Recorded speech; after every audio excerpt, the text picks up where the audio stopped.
You're listening to the Show We Go Baseball podcast.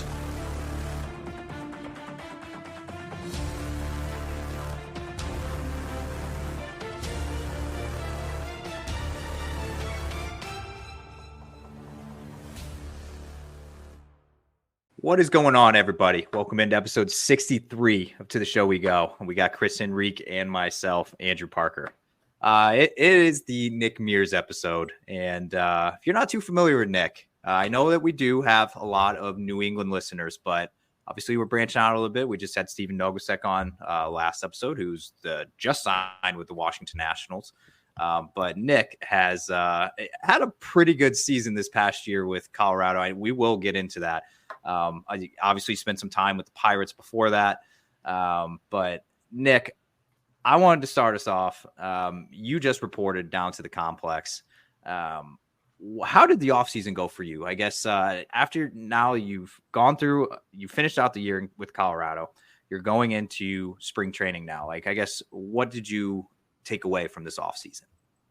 Well, first off, thank you guys for having me. Appreciate it. But I mean, this offseason, it's kind of been like, I had a decent year last year, but it was kind of plagued with injuries. I had 2 oblique stints. So, I mean, the biggest offseason goal this year was to set myself and my body up to endure an entire season because, I mean, it goes by quick, but it is definitely grueling on your body. And in Colorado, like, the altitude, you kind of recover less because of that altitude. So it's just kind of setting myself up for a healthy year. What was the hardest thing for you pitching in the altitude? So obviously it's not too pitcher friendly. I think everybody knows that's where pitchers seem to obviously struggle for obvious reasons. But for you, I guess, without doing that ever in your career, I guess, what was the biggest takeaway from now being like, okay, I got that under my belt and I'm going to take that with me into next season? I mean, the biggest thing is like, I try not to think about it too much. Yes, like when you go back and look at numbers and stuff on how your pitches are moving, it's 20 to 25% less. And for a 4-seam ride guy, that takes my elite vert down to MLB average. So it's kind of just, I have to sequence a little better. I have to choose different pitches in certain counts because I can't really get that swing and miss as much on the 4-seam at the top of the zone, because instead of riding above the barrel, it kind of just goes to the top of the zone. And then I also added a new pitch last year, a gyro slider. So it doesn't rely as much on seam-induced movement. It's more gravitationally based because it's a bullet spin. So that helped kind of bridge the gap between my 4-seam and my curveball, because it had such a big movement difference in them. And for something to not rely on seam-induced movement like the 4-seam and the curveball, the gyro kind of was right in between the movement profile. So that helped me out a lot going to Denver, because, I mean, everybody that pitches in Denver is worried, oh, my stuff isn't going to move as much, and they get worried about it, and then they try and make it nasty, and instead of just trusting it. And that was a big thing, was just like, all right, like, yeah, my stuff's not going to move as much, but I still have to be convicted in throwing this pitch, even though I know that. Like, I'm still out there to do a job, you know? I have to ask, so we've been talking to a lot of guys this offseason, and especially guys that have either added a sweeper slider, whatever. Then you have guys like, I use this as a reference in the last episode we did, but a guy like Nick Pivetta, who's been in the league for a while, learned a pitch that he nicknamed the whirly bird. And it was like a sweeper slider, like, I mean, he doesn't really like have like an exact, so he just calls it the whirly bird. There's like not an exact name, I guess, on it. But what led you towards adding like a gyro slider like that instead of like your traditional sweeper or something else? So going back to like the movement, I had at sea level about 40 inches of separation between my four seam and my curveball when it's at its best. So if I'm living at the top of the zone, then in order for me to land a curveball, I have to almost, it looks like it kind of pops out of my hand when I have to throw it for a strike. So, and I was a 2-pitch guy for 2 years with Pittsburgh, and it was just, they would completely eliminate the curveball because they know that I have to challenge him with the fastball at some point. So I wanted something harder. I wanted a third pitch that is, hard. I want a hard off-speed pitch that's hard to recognize, which that's all relative at the end of the day. But I tried throwing a changeup. I couldn't get anything to go arm side. I tried throwing the sweeper, but it was morphing into my curveball. So that immediately eliminated the changeup and the sweeper. So the gyro was kind of just emerging, as people were calling it like a big cutter at the time. But now that we've kind of moved beyond that over the last few years, it's become its own pitch. And I throw what's like classified as a death slider or a hard curveball. It's like 85 to 87, but the movement profile on it doesn't have a whole lot of horizontal, so it's not like a sweeper. It's like, if you guys know metrics at all, it's about -1 horizontal or 0 horizontal, but all of the movement is straight down. It's about a -6 vert at like 86. So it sets up my fastball curveball better because it's right in the middle of the velo difference, but it also looks like it's a fastball, and then it just so I didn't get to see on, I did take a peek at the old Instagram, but I see you're not too active. You're just posting like mostly like, baseball photos and stuff. I get it. But a lot of guys are very active. We've had a ton of guys this offseason on the show talk about, spending time at Cressy. We just had a Tread athletics guy. There's guys, Driveline guys. I mean, you guys are all spread out. It's kind of hard to keep up. Like, oh, this guy's over Cressy. Oh, this guy's over Driveline. Yeah. Like, have you had where have you been this offseason? And I guess have you been working on the new pitches and I guess all the metrics that goes behind them as well?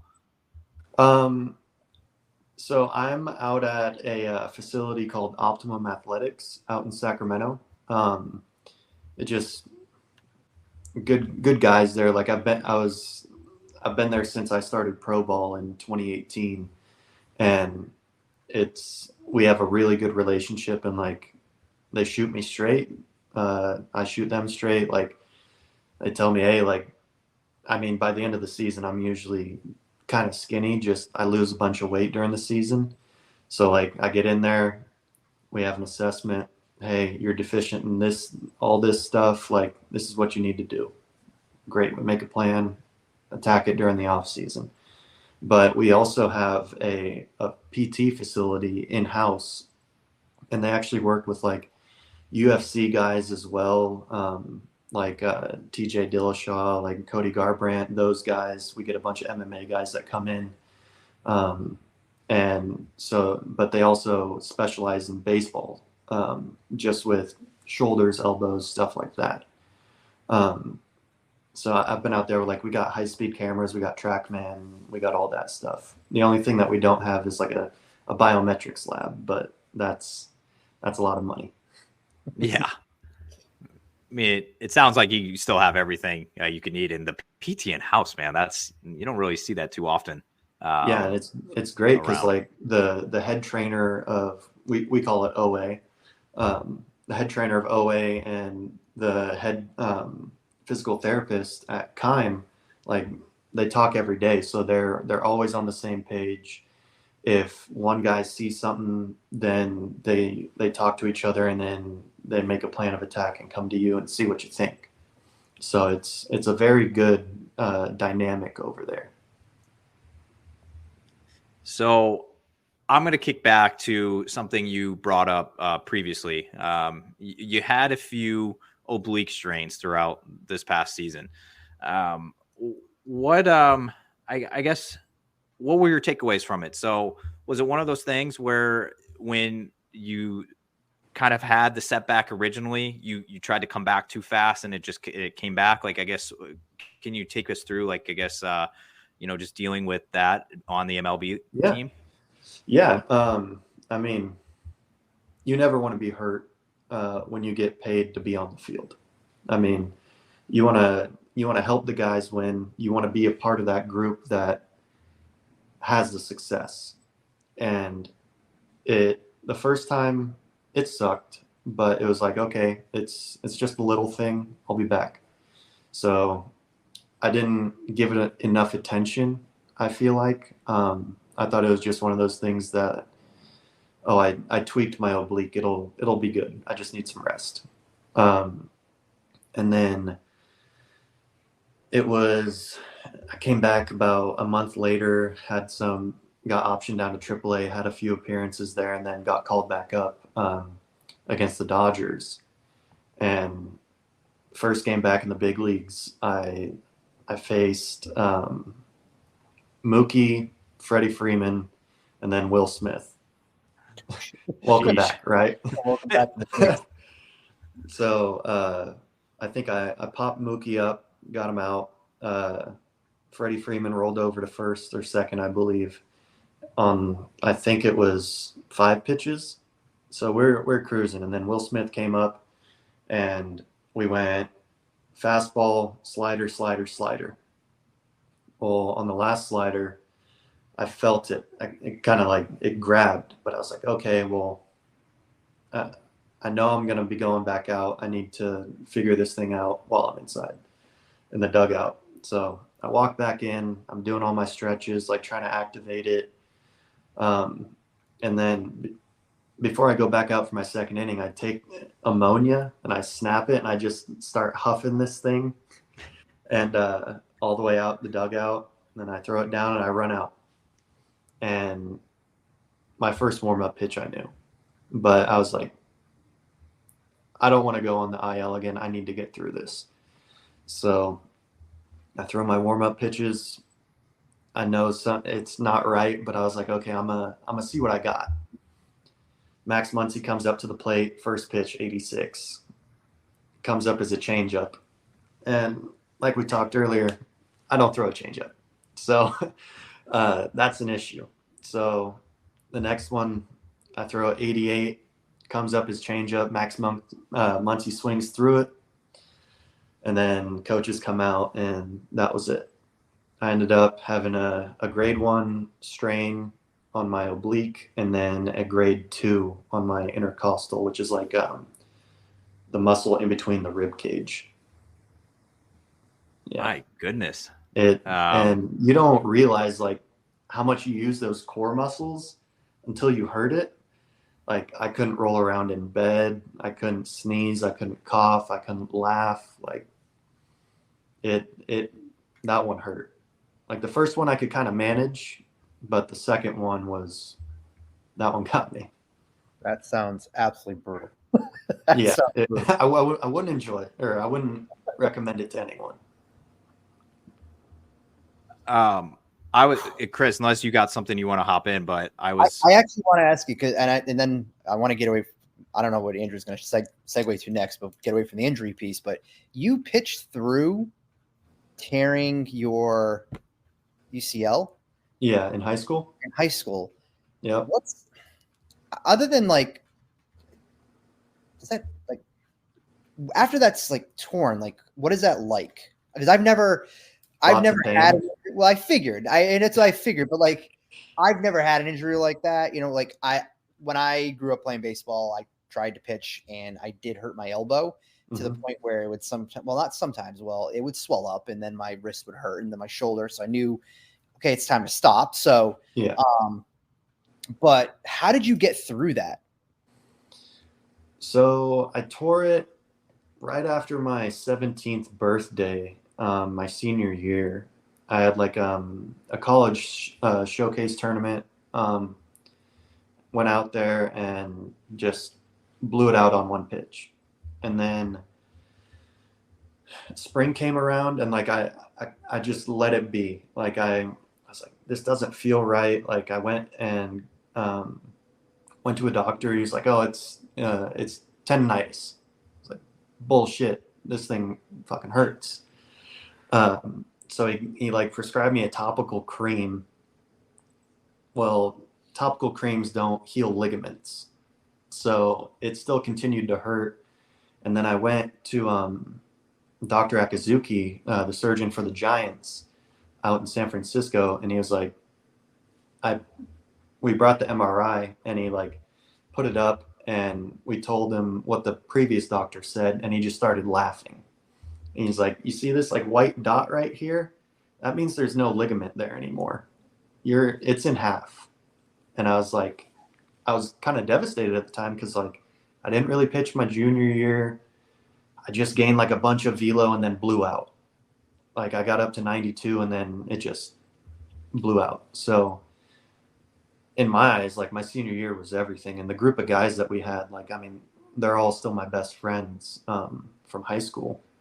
Like I wanted to play with those guys. Like those are memories that I'm never going to get back. So I talked to Dr. Akazuki. I was like, hey, like, is there any way that I can throw on this? And he was like, well, if there's enough scar tissue built up and your forearm flexor is strong enough, then it can essentially manage the workload of the UCL and be a temporary ligament almost, if everything is strong enough in there.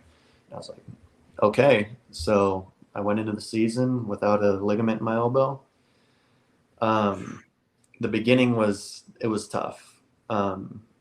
Like I was thrown with pain, all that stuff. And then it eventually kind of got better and better. And by the last game of the season, I think I touched 92 without a ligament.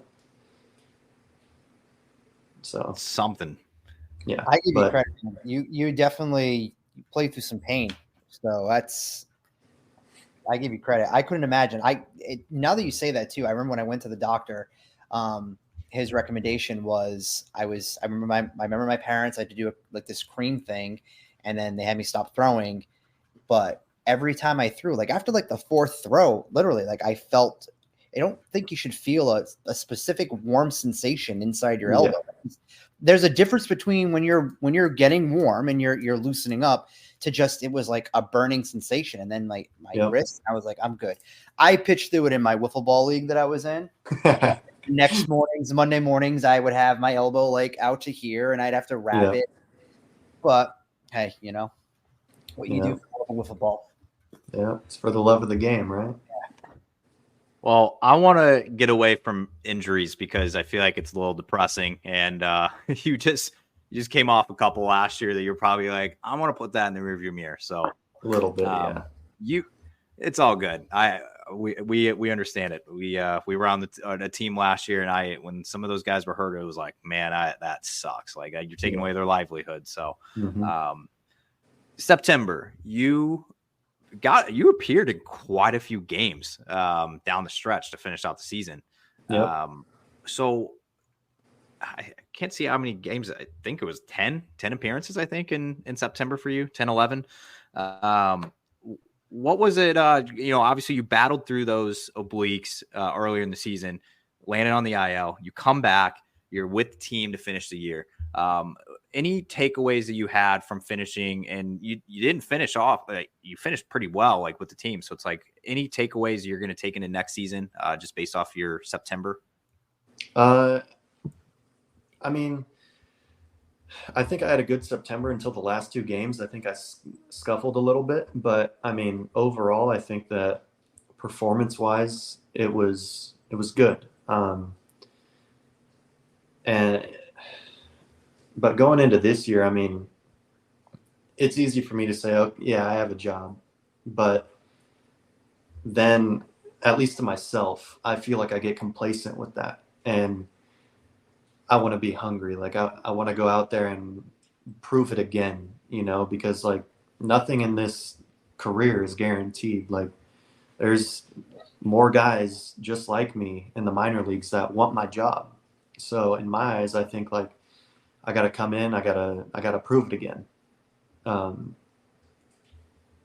Like I want to prove it to not only like the coaches and the team and all that, but like I want to prove it to myself. I was going to say, I was looking at your outings, and you did have a couple at the end. The worst one was the Dodgers, but I think everybody's willing to give you a pass on that because they had, like you even mentioned before, they literally have like murderers row in that lineup, Yeah, especially this next season. I faced like the heart of that lineup every single series, so they knew it was coming. Do you, real quick, do you have any thoughts on, I mean, you're in the same division as the Dodgers again, so you have any thoughts on the even more firepower that they added to the lineup?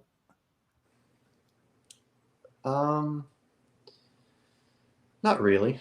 I mean, I don't want it to come across as conceited, but like at this level, like no matter what team you face, there's going to be boppers on it. Like we're the highest level athletes in this sport. Like you're going to run into teams like that. And in my eyes, like when I'm warming up in the bullpen, I don't ask, hey, who's up? Who's coming up? Like the next three. All I want to know is where's his swing and miss? Where do I put him away? Is he going to ambush me? And what side of the plate does he hit on? Those are the only four things that I want to know. Because I don't care who's in the box. Like, my job is to get whoever's in that box out.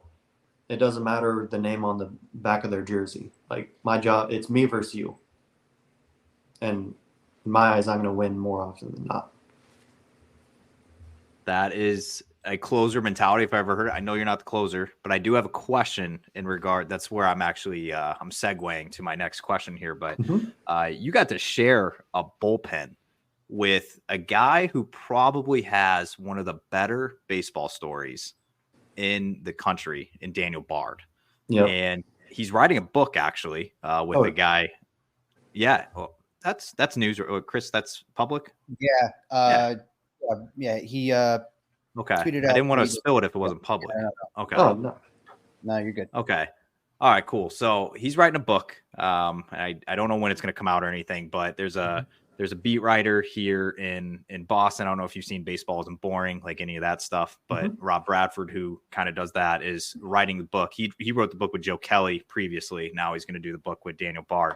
And I couldn't think of a better guy to write a book with or about, because Daniel Bard, his story, just insane. A lot of people in Boston know it, obviously, because he was with the Red Sox. But so I'm getting to my question. Did you get to pick his brain at all? Because I know he's probably the veteran guy in that bullpen.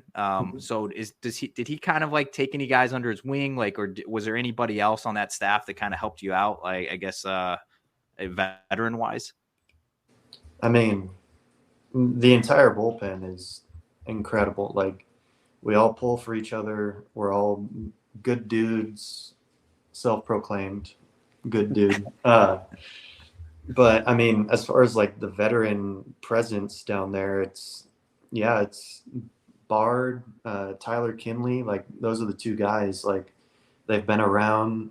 I mean, we would always chat during the games, just like go over games from the previous night and just kind of pick each other's brains. Like, hey, what were you thinking here? Like, what were you trying to do? Like, you see this swing, what are you thinking? And then also just like how to prepare, stuff like that.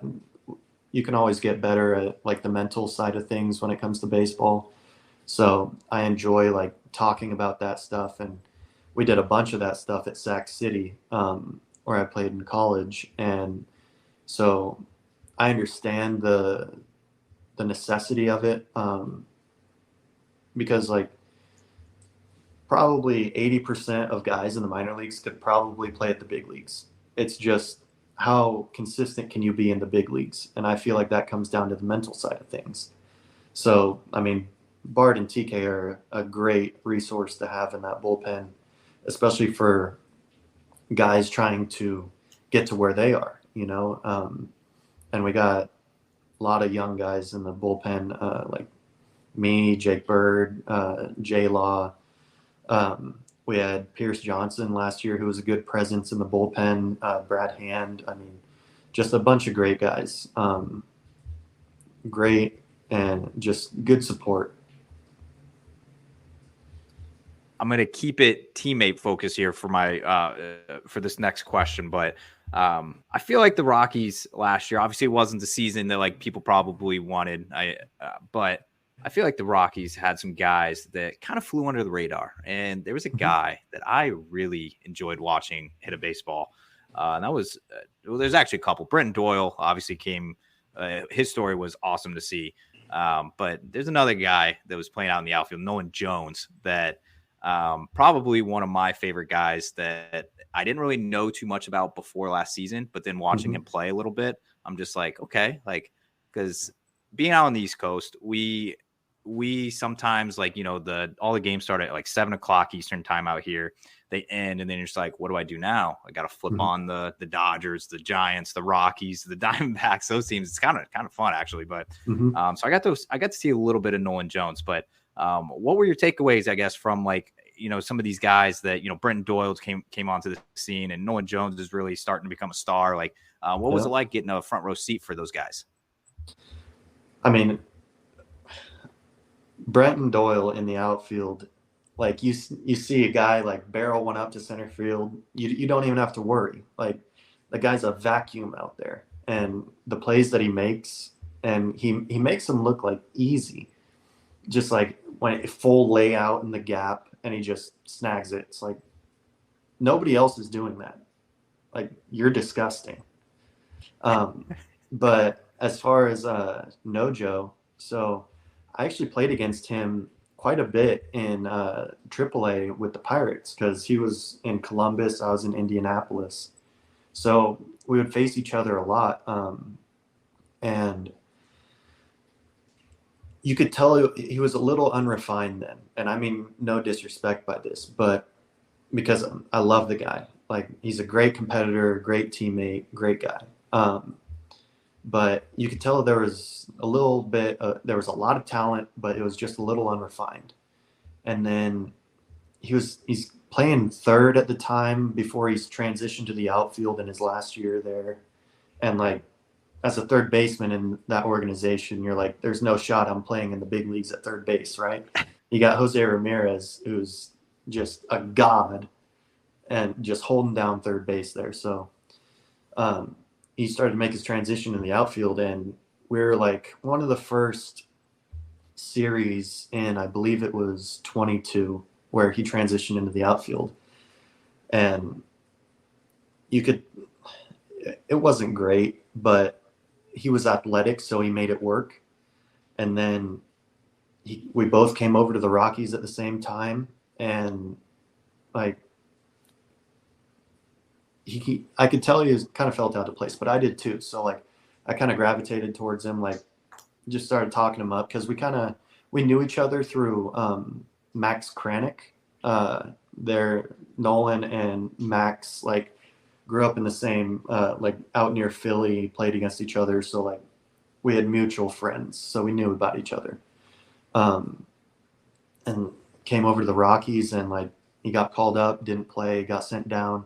And then I got called up, and then he got called up, and he like made a base running error, and then like went 0 for at the plate. So it was a tough day for him.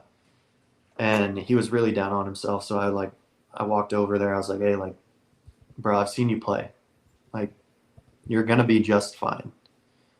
You have so much talent. You just need to relax. Like, the amount of pressure that we put on ourselves because we know that we can do it it's like you can't measure it. And it weighs a lot when you don't know how to fix it. So I just went over there. I was like, dude, like, relax. Like, you're going to be fine. Yeah, you had a bad day. We all have bad days. But you got to flush it. Worry about tomorrow. And then the guy just started raking out of nowhere. He was making nasty assists, throwing guys out in the outfield. He had 20 pumps last year. He's hitting like 300 at points of the season. You're like, he's good. Good dude. Like, great guy. Red Sox fan growing up. So when I found that out. Same here. Even better. Look at that. Yep. I remember my dad jumping up and down on top of the coffee table when they beat the Yankees in Game 7. He ended up breaking the coffee table. But in his living room, we had a sprint car tire with a glass top, and he just started jumping on top of it like, bro, the glass is going to break. Like, we all know that. But, yeah, that's a great memory I have of, like, just when I was a kid watching baseball. So why was he a Red Sox fan out in Ted Williams? Can't argue with that. It's one you can't really argue with. Yeah. Well, Chris, I am going to hit my speed run here unless you have something. Yeah, I have one that'll be a good follow-up then. I'm sure you've seen that Netflix and the Red Sox are going to do a series. As a player in the league, what's your thoughts on that, just in general? I think it's great for the sport because, like, I mean, especially with social media nowadays, like, people don't really see all the work that goes on. Like, they don't understand. They think we show up 30 minutes before the game and just go play. No, we're at the field for 10, 11, maybe 12 hours a day on just a normal night game. That's not even for like a doubleheader, including the travel after to another city on a flight. So I think it'll be good to give an insight into what really goes into this caliber of sports, and especially with like all the other series, like the Formula One, the Hard Knocks, the tennis, all that stuff. So I think it's going to be great for the game. I would be interested to see how the players feel about it, though. Whether or not like they're intrusive into like team only time or stuff like that. But I think that it's great. Yeah, definitely. Like, take away from, obviously, you know, we do a lot of Red Sox stuff. So take away from that. I've been waiting for something like this. I always thought that baseball, and if people listen to this podcast, I've said this a million times, baseball has gotten better with promoting the game from the perspective of trying to showcase you guys more so beyond just being the athlete on the field. Yeah. So I'm excited about that. I'm excited to kind of get a lot of those behind the scenes. I mean, we got to see a lot of it in, you know, covering with the Woo Sox. And, you know, when you're saying like, yeah, we're there 11 hours, like we see it, you know, the guys get there, you know, and you're there sometimes earlier, whether it's for treatment or you want to get a few more reps in the cage or whatever it might be. So I'm pumped. I'm pumped for it because I'm hoping that it opens up more of this type of stuff, because I think if fans got to be able to really see you guys beyond being baseball players, I'm hoping that it will change a lot of the damn narratives that show up on social media. Because when a fan doesn't know who the hell the player is by name, they immediately in their mind they think they suck, and that pisses me off more than anything. And I'm not even a player, like. But now getting the opportunity to talk to you guys and understand you guys beyond, you know, a guy that throws a gyro slider, right? And kind of learning a little more about you from reading different like pieces of content or whatever. But there's so much more to you guys as athletes versus just what is seen out in the baseball field. And that is what I'm more excited about, that be able to kind of showcase that, because there are so many other stories that are available to people to show for you guys. So that I'm pumped about. There's an opportunity too. Sox are going to be out in Colorado 22nd, 23rd, 24th of July. So you might be on Netflix. There's a chance you could be on Netflix. I know. I was kind of upset that we went there last year and I missed the trip. So they're going to be coming out to us. I don't think we go to Fenway this year. So, but I mean, going back to what you said, Chris, like, I mean, if you're around me or like we meet in person and they're like, oh, you you're like a baseball player. No, man. Like, I'm just a guy. I got a cool job. Like, that's it. Like, we're just humans at the end of the day. We're having conversations just like this. Like, I just got a cool job. You just happen to be able to throw a baseball really, really hard. But when you're not doing that, you're just like, you face the same challenges that me and Chris and other guys face. It's like, you guys are just normal dudes. And I know sometimes you guys just want to be treated like that, but some people are just, I don't know, man. I did have an interesting, since Joe Jakes, I reached out to him yesterday and I'm like, hey, I need your thoughts on this Netflix thing. And his quote, Joe. So his quote says, going to be interesting. Think there's going to be some good things of it. His line says, my haircut bill just went up, though. Going to have a fresh cut every week. This dude has his first thought at all times.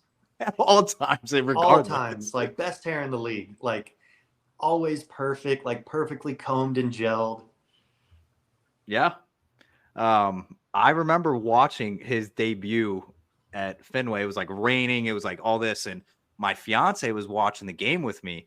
And she was just like, who's this like hunk on the mound? Because he like took his hat off. Like, because it was still like perfect. pouring. It was like perfect. Takes the hat off. It's perfect. Back. I don't know how he does it. Like, his beard is like perfectly lined up. I'm like, dude, this guy is a model. He just happens to be good at throwing a baseball. I don't know what to tell you. But yeah. So yeah, that was his thoughts. I thought you'd get a kick out of it, but all right. Good. We want to get to know you a little more outside of baseball here. So like you said, you're just a guy who has a cool job. So I have a speed run of questions here. I'm not even going to give it a time limit because I think you're an interesting guy already. And I feel like your answers might give us some, I don't know. So I have some questions if you're ready for it. Yeah. All right, let's start this off. Movies, shows, or live TV? I'm about to watch Masters of the Air after this. I just got Apple Plus, so I've been binge watching Ted Lasso. But I would say my favorite movie of all time is A Knight's Tale with Heath Ledger. All right, I got 2 follow-ups on that one. One, Masters of the Air is incredible. I'm on season or episode like 3. Oh my gosh, fantastic. And then 2, which one though, if you had to pick, are you a movies guy, a show guy, or live TV guy? Like, what do you prefer? Okay. Movies, probably. Okay. Thoughts on Ted Lasso as well? Great character development. Sometimes a little too much to where there's like a little lull in the actual like sports aspect of it. But overall, I mean, I love it. I'm like almost done with season 3, and I started it about a week and a half ago. Oh man. Yeah. Man. Not a lot of grass has been touched outside of working. Well, it's raining here, so in Arizona. I mean, come on. Oh, I did see the Waste Management was postponed today because of the inclement weather there in Phoenix, Scottsdale. I forgot where they were. All right, sorry. It is a speed run, and I got a little whatever, but I didn't time it. Time you said don't time it. So all right, cool. Best game you've ever played in, like that you've been a part of.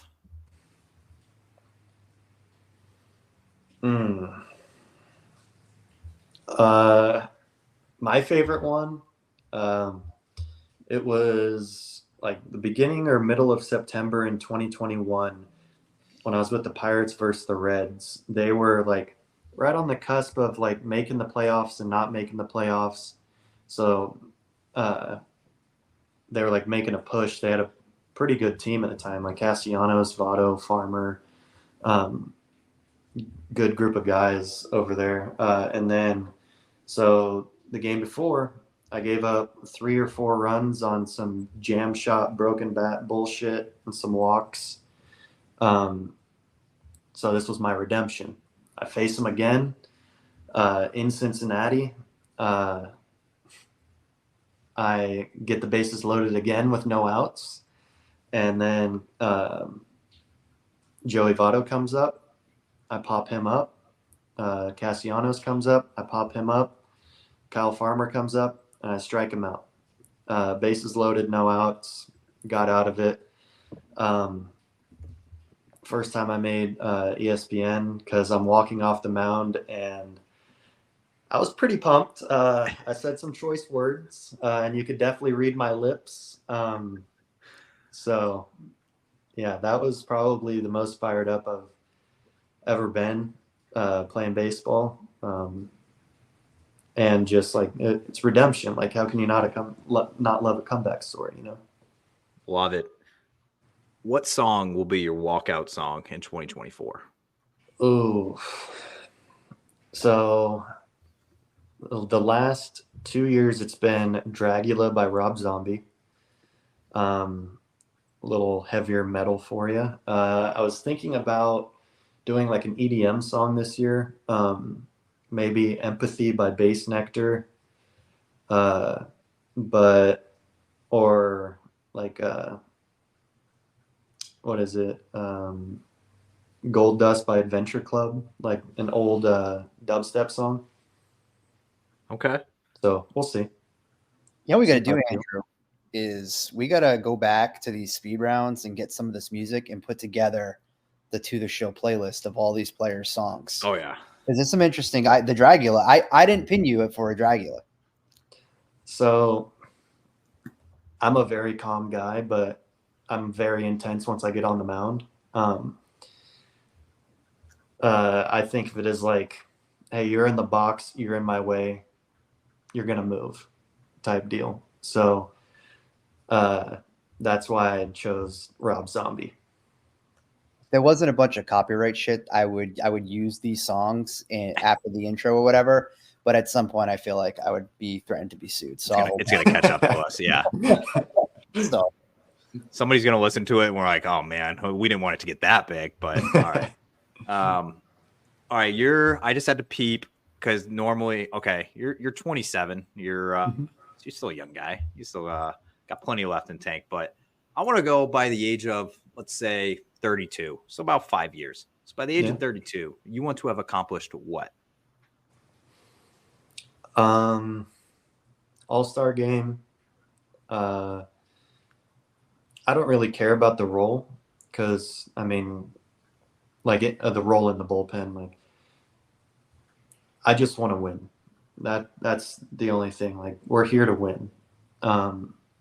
We get paid to win. We go on the field to win.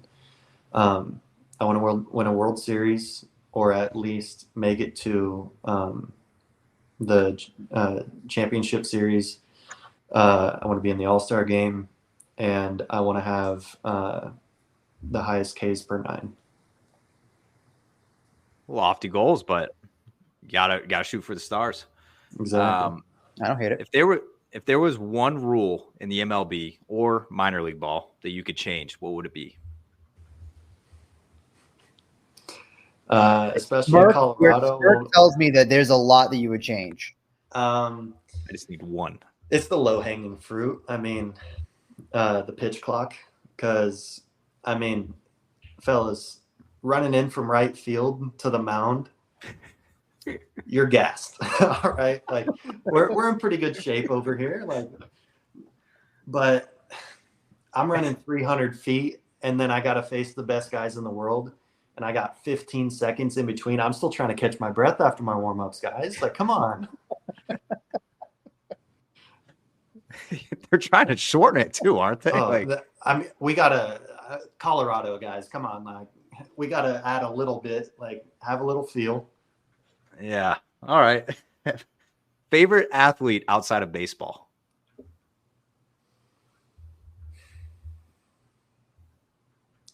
De'Aaron Fox or Lando Norris. Okay. Oh, that's right. Okay. Sacramento guy. All right. Fair enough. I only met one Kings fan in my entire life. It was Nick Sogard in Worcester last year. And I'm like, dude, you are the only Kings fan I've ever seen. Light the beam, baby. Come on. Yep. See, I've heard him say that a few times. All right. Weirdest baseball superstition that you've had in your career or that you've seen?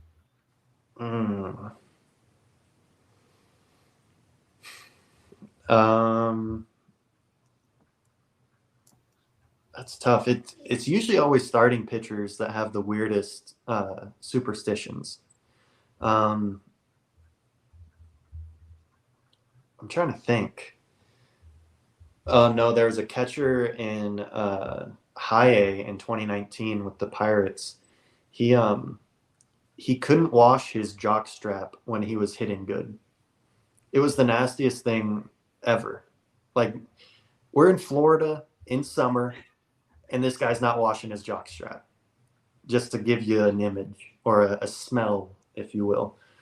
It was pretty nasty. Okay. I can taste that smell. That's not great. All right. Next question here. Who is a player that you've played with or against your entire career that has left you thinking, holy shit, that guy is the most incredible talent I've ever seen in person?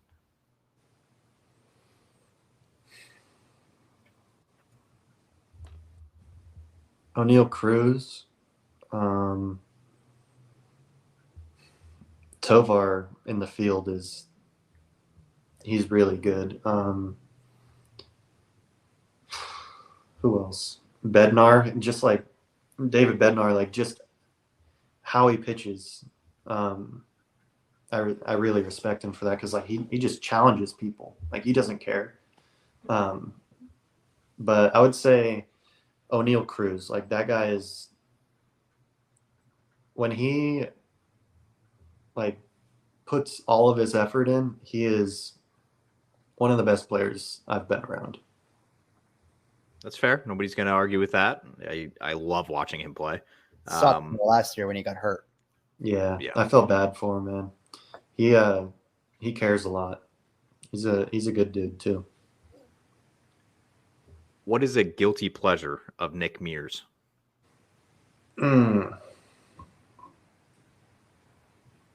Being out in nature, because like we're in cities all year, like all this like noise and a bunch of like just noise everywhere. So like during the off season, like where I live is like away from kind of everybody. It's like in a rural part of Sacramento.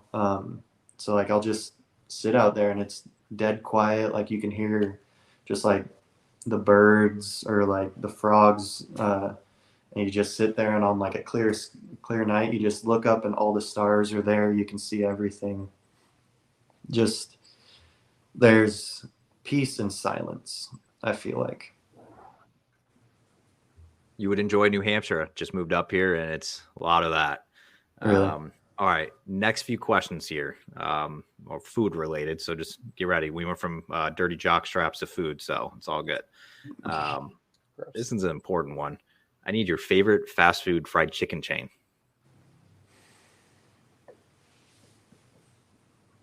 Now I would say Zaxby's, but I haven't had Raising Cane's enough to fully give it a shot at that title. Did you said Zaxby's was your favorite? I don't eat a lot of fried chicken, I'll be honest. That was the correct answer, was Zaxby's. So yeah, I've asked every single guy on this show. You are episode 63. Every episode is a different guy. I have gotten Zaxby's 4 times on the show. You're number 5. That's incredible. It's like when I played in Greensboro, our apartments were like right next to Zaxby's. So yeah, you still got to get lunch before you go to the field. You just drive to Zaxby's on the way out and then go. I would have been in absolute heaven. There's no Zaxby's in the Northeast, so I'm kind of screwed right now.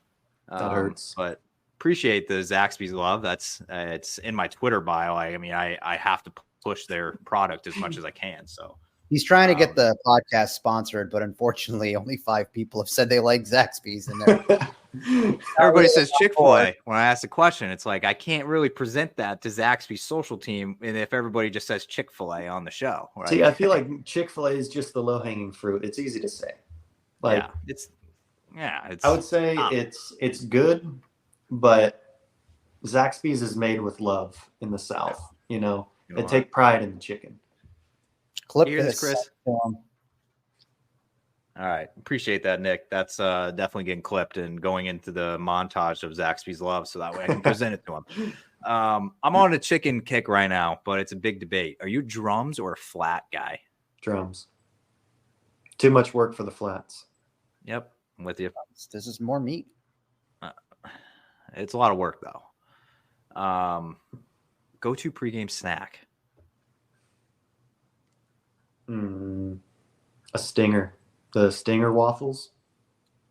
Right. Have you guys seen those around the clubhouse? I didn't see him in the Woo Sox clubhouse, but I know what you're talking about. I used to not going to give them the free pub like Andrew does to Zaxby's, but I used to work for the #1 sporting goods retailer in the country, and we sold those. Yeah, I've tried them. I tried a honey one, which wasn't bad. The others were, but the honey wasn't bad. Yeah, I usually get it with coffee. Okay. I'll grab a Stinger, grab some coffee, and then start walking out to the bullpen. Okay, I just looked it up. Had no idea what it was. Interesting. All right, I don't know if I saw those around the Woo Sox locker room. I didn't see those. I didn't either. I think Norfolk did have a bunch of them because those wrappers look very familiar. They're like the honeycomb type thing. Yeah. You know, he's just asked the guy from the Boston Globe who just helped himself to the food in the Woo Sox kitchen. Maybe he knew. Yeah. Last food related, worst topping to put on a pizza. Anchovies. Oh, I'm with you. Oh man. You know, I've never tried anchovies, so I can't go and be like way in either way. But have you ever just like put salt on your tongue? Not. Yeah. Maybe. I mean, it's like super salty, like slimy. The texture and the taste. It just doesn't do it for me. I'm good at that point. Then I'm not. That was all my speed run questions. Actually, I know I called a speed run and it was probably like 15 minutes, so I apologize for that. But you're good. I usually give this time for Chris to follow up on some of the answers that you gave because he's always like, "Oh, what about this?" So, what do you got for me, Chris? There's weird shit that intrigues me. I'm a weird cat, so I do want to know because you had mentioned some things, some shows. Are you? Because I'm a big Seinfeld, Curb Your Enthusiasm guy. Do you happen to partake in viewing either one of those programs? I don't, but when I was younger, my mom would always have like Friends on, but my dad was more of a Seinfeld guy. And personally, I'm more of a Seinfeld guy. I just match with the humor a little better. I'm gonna try to incorporate things. I'm big with, like I said, I love those two shows. It's Curb's final season. Larry David's on my bucket list of somebody that I like to interview, but I mean, I'll have to make that quick because I think he's like 76. So yeah, he's getting up there. Jeez, Chris. Wow. You might as well be honest with it. You have you mentioned a couple of songs that's in there. What's like your normal vibe? Like if you had the opportunity during the summer, you're not playing baseball and you can hit up a couple of shows. What would be like your speed of music you'd go? Are you like all over the place? You know what I mean? Could you do a concert like a country show and then go to like a rock show, or like what's your like your vibe when it comes to music? I wouldn't say I would go to a country concert. Old country, I'd be down, but I feel like all of the new country is more like R&B with country behind it. It's not country. Like I don't know. I usually listen to like EDM or like rock music, a lot of like house music, progressive house. Like I think my Spotify recap said like it's 95% house music and then 5% like heavy metal, and that's usually when I'm working out. So I don't know. It's melodic. It kind of soothes me and I can kind of like jam out to it at times. Yeah, I'm not big into country. However, I think say the closest to country, I saw Jelly Roll, which I would say like was great. Yeah. If you get an opportunity to see him, he puts on a great show. And my random show that I went to last year, which I was embarrassed to say that I went to, but now I'm not, is I went to see Nickelback. And I have to tell you what, it was one of the best concerts I've ever been to. Yeah. I've never really been to a show where every single person knew almost it was like every single song. Like the crowd sang to every song, and the place was packed from the front of the stage to the back of the wall. So I can say I'm okay with Nickelback. My buddies bust my balls about it all the time. And I'm gonna get the same treatment because Creed is gonna be playing up here in August. Oh. I'm gonna go see Creed. They don't want to go, but I'm gonna go. Good. Hey, if you got to go by yourself, that's worth it. I've gone to shows by myself. Like, hey, if it's your shit, like, I just think about it though, like during the baseball playoffs with the Rangers, and you had that, like, just the way that, like, and it just kind of brought me back. Or I was, I'm older than Andrew, so I'm like, I remember those songs and stuff like that. I'm like, I'm gonna do it. We're gonna do Creed. Yeah, like cue the Super Bowl video of him on the drapes swinging across during halftime. Yeah, that'll be my entrance after the podcast. After that, me ride it in higher. All right, Nick. Oh, you've given us 55 minutes of your time. We're about to cut you loose here. I had one final question, and then we can let you go. The Super Bowl is in a few days. When this is released, this will be Friday, so the Super Bowl will be in 2 days. Obviously, you're from relatively close to the 49ers, but I don't know if that makes you a 49ers fan. So, no. Who are you rooting for in the Super Bowl? I'm probably rooting for the 49ers, but I don't think they're going to win. I think that Patrick Mahomes and the Chiefs, just because of they've been there. They have the experience of playing on that stage, whereas the 49ers, not a lot of them have that Super Bowl experience. But I mean, the 49ers offense is really dangerous. But the Chiefs are also, you can't, if you got to contain Mahomes. If you don't, like, anything is possible. So yeah, I've learned not to bet against them. It's just like Tom Brady back in the day. You just, like, you can't bet against him. You just can't. Like, he's proven time and time again. It's just like Chiefs were 11-6 this year, and it's like, oh, they're not that good. And then they're in the Super Bowl. They win when it matters. This was a down year, and they're in the Super Bowl. Yep. So whatever it tells you, man. But Nick, you've given us an hour of time, so we hands down appreciate that. It was obviously good to get to know you a little outside the field and everything. So appreciate you hopping on, and we're definitely going to be rooting for you this next season. But thank you. Appreciate you guys. Thank you for having me.